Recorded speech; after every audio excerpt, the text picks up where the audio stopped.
क्या आप जानते हैं कि लॉबस्टर जैविक रूप से अमर होते हैं क्योंकि वे हमारी तरह बूढ़े होकर नहीं मरते। असल में एक स्वस्थ लॉबस्टर समय के साथ ना तो कमजोर होता है और ना ही धीमा पड़ता है, बल्कि जब तक वे खाते रहते हैं वे लगातार बढ़ते रहते हैं, आकार में बड़े, ताकतवर और किसी तरह अंदर से और भी जवान होते जाते हैं। यहाँ तक कि 100 साल का लॉबस्टर भी उतना ही ताकतवर और प्रजननक्षम हो सकता है जितना कोई युवा लॉबस्टर है। ये कैसे काम करता है आइए जानते हैं। जहां ज्यादातर जानवर इसलिए बूढ़े होते हैं क्योंकि उनकी कोशिकाएं धीरे धीरे खुद को मरम्मत करने की क्षमता खो देती हैं, वहीं लॉबस्टर के पास से गुप्त हथियार होता है, एक एंजाइम जिसे टेलोमरेज कहा जाता है।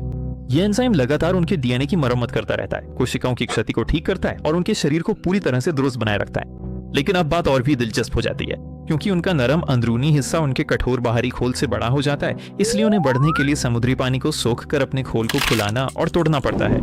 इसके बाद वे थकाऊ प्रक्रिया से गुजरते हैं जिसमें वे अपने पूरे शरीर को पुराने खोल से बाहर निकालते हैं। इस प्रक्रिया को मोल्टिंग कहा जाता है और इसके बाद वे कई दिनों तक नरम, असुरक्षित और आसानी से शिकार बनने लायक हो जाते हैं। एकमात्र समस्या ये है कि जितना बड़ा लॉबस्टर होता है, मोल्टिंग की प्रक्रिया उतनी ही अधिक ऊर्जा मांगती है।